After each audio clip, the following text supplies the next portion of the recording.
Welcome back to another exciting episode of the Fiandra YouTube channel with my good friend and guest, Jason Kunen. So in the last video, we kind of focused a lot on using the mind to improve yourself.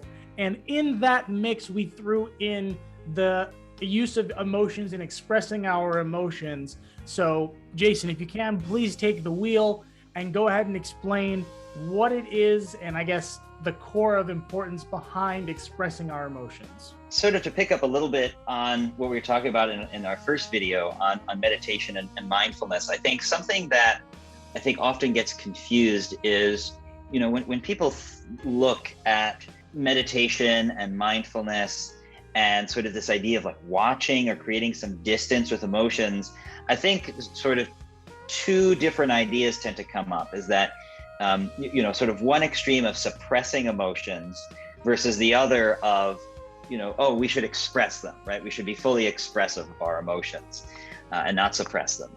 And I think the reality is emotions will arise, right? I mean, I think that that's just part of being human. And so the question really isn't whether we should, you know, feel emotions or not. It's a question of, are we paying attention to them? The second question, how does that emotion manifest itself? So the way I see it, the issue is that we get carried away by the emotion without realizing it. And just paying attention to the emotion doesn't mean you're suppressing it. I'm a big believer in that, because we have this wide range of emotions that we have within ourselves. Having times where we are suppressing them and like finding outlets, you know, to express them is like are two very important things. Because if you start suppressing things, you're like, oh, I'm sad, but I'm not going to express it. Then I feel like it just continues to boil. And then when you find avenues to express it, sometimes the avenue could be doing more harm than good. Like I feel like a lot of people, right. They like the first example that comes to my head is like, if I'm angry, then I'll get a punching bag and I'll punch the punching bag. But then I feel like all that does is when I'm angry, I want to punch something. Exactly. So if I don't have that outlet, like what am I going to do, you know? And then that's why a lot of people say, oh, if you're an angry person, you probably love the gym, because that's where you can that's where you can let up all that steam. But going into that, let's say that's a practice that we normally do. Like, do you believe that doing something like that is still suppressing an emotion? Catharsis, right? Is you having some outlet to kind of discharge that emotional energy. But at the end of the day, you know, physically, right? So something like anger, right? So as a martial artist, there's a certain level of aggressiveness, right? When you're sparring or if you have to defend yourself, that is important, right? But you can't get carried away by the anger. So there's something there where catharsis doesn't help us psychologically, inwardly deal with that emotion. So let's go at the topic of anger that you brought up. So if I get a punching bag, sure, I hit it a couple times and, you know, I get my anger out, but I haven't, or I expend some energy, which makes me feel like I get my anger out. I sort of project it onto this poor defenseless punching bag. But, you know, I don't actually deal with it. And so there's something really powerful in the experiment of, let me just watch where this anger is coming from. Again, non-judgmentally, not even trying to control it in a sense. I mean, obviously you don't want to, you know, let your anger go and hurt someone. But what I mean, control it in the sense of suppress it. So just learning to watch it, because in the very watching of the anger or whatever emotion it is, you kind of create this gap where you can look at it a bit more closely, and you can find almost a stillness even when the emotion is present. Yeah, I think that's a practice that I tend to do, especially now with work. I get pulled in a lot of different directions sometimes, and for some reason I'll feel very angry, and then instead of just kind of letting it out and letting it affect my work or the people that I talk to, I'll sit down for a second, go, why am I angry? Okay, so I have this going on and this going on and this going on. It happened at this time. I want to do this right now. Like, okay, can I do this now, get this done? And like slowly start talking my way out of it to a point where half the time when I'm angry, I'm like, I don't really have any reason to be angry. I talk myself out of it to where like I try to find the trace and there's no trace. And I'm like, what was I even looking for? I don't know, let me continue. But then finding that and realizing like, am I getting angry for no reason is also something to trace. Right, right, exactly. Because a lot of the time, our anger springs up from sort of the baggage we've been carrying around, the story that we tell ourselves about what's going on, right? So, you know, maybe someone bumped into your friend, right? And your friend gets really angry, and you know, it's like, okay, well, why are you angry? It's like, oh, you know, this person bumped into me, and you know, I had this happen once, and I told my friend, well, you know, maybe this person is on their way to the bus, maybe it's an emergency, maybe they didn't see you were going to go this way, and the reality is that people get caught up in their stories that they're telling about something, and so the emotion tends to come from that. I mean, how many times have we, I've gone through it plenty of times, where someone does something to you and it's over in a second, but 12 hours later, we can't sleep because we're thinking about that exact moment. And it's like, we keep ourselves in that cycle of that emotion, right? That sort of negative thought pattern. It's that recurring thought pattern that just fuels the story. And as we feel the story, it fuels the emotion. One of the big things that I tend to avoid as much as I possibly can is stuff like that, like having little things during my day hinder me, you know, hours later or days later. And I find that if let's say I have a situation where there was some confrontation involved that that I handled very well, but it still bothered me, I would say, you know what, I handled it well. That person's the way they are, you know, leave it at that. But if I find that if I dwell on those situations and think about those situations, maybe how like I internally wanted to react, then I find that I get more and more aggravated and angry internally. And it happens that when I go out into the world, I happen upon either finding or welcoming in another confrontation situation, to the point where I'm like, I know this is going to come if I feel this way.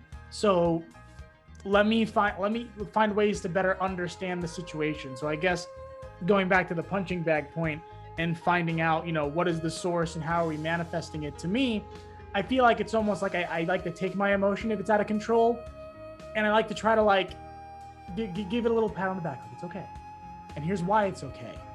Not just saying it's okay for no reason, and understanding, okay, what did we do? What can we do? Let's not let it affect us moving forward.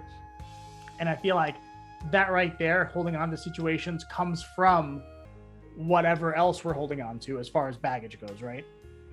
Exactly. Learning to welcome, in a strange way, it sounds strange at first, but learning to welcome the emotion, right? Of, oh, what can this experience of anger teach me about my mind? What can this experience of sadness or even of joy teach me about how I'm using my mind? Teach me about my relationship with my emotions. Because once you open up and sort of embrace what's happening, and again, you could still be going through it. You could still be deep in the trenches of, you know, something made you really angry, or, you know, you go through a breakup and you're experiencing that sadness. But opening up and asking, what's the lesson I can learn here? How can it teach me? In a way, you transform the suffering, which is goes back to I know you did some videos on Viktor Frankl and his work, Man's Search for Meaning. And one of the 3 ways to find meaning is understanding our attitude towards unavoidable suffering. Mm-hmm. And by learning to find meaning in those situations and in those moments, we actually transform the suffering.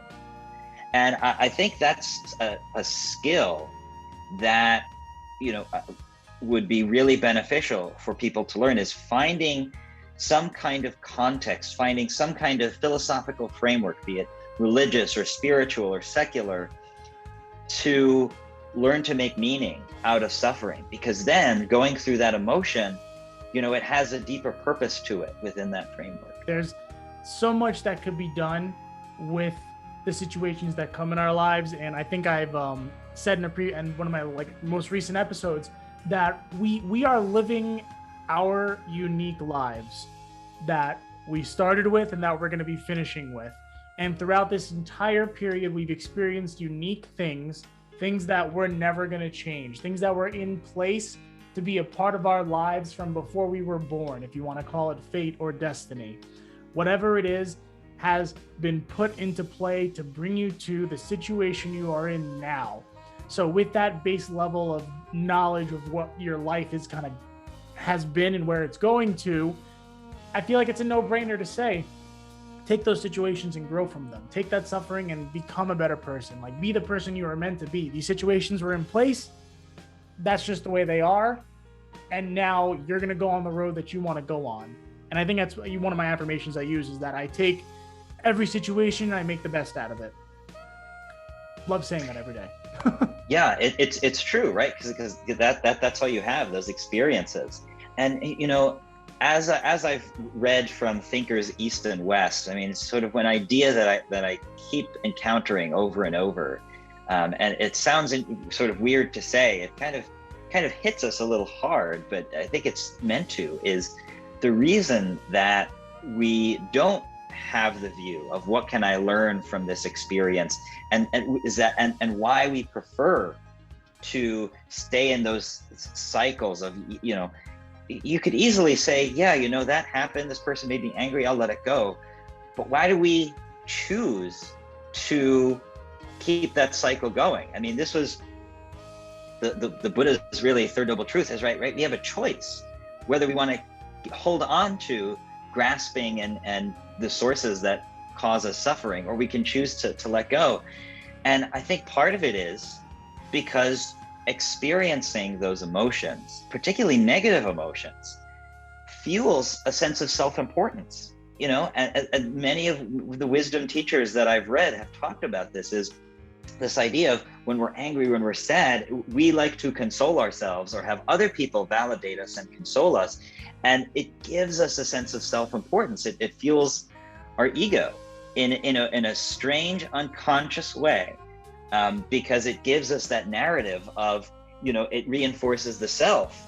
Mm-hmm. And by learning to pay attention to our emotions, in a way, it feels a little uncomfortable at first, because yeah, we're starting to let go of these things that reinforce my sense of self, and these habits that I've used as a way to make me feel better in a strange way, or make me feel important. Having the benefits of that is what kind of meditation and mindfulness is all about, right? That's the core of why we talk about it, and why, like, if you ask anyone that is into mindfulness and meditation, like, what is the number one tip you can give me to, like, better myself? 9 out of 10 times it's meditation.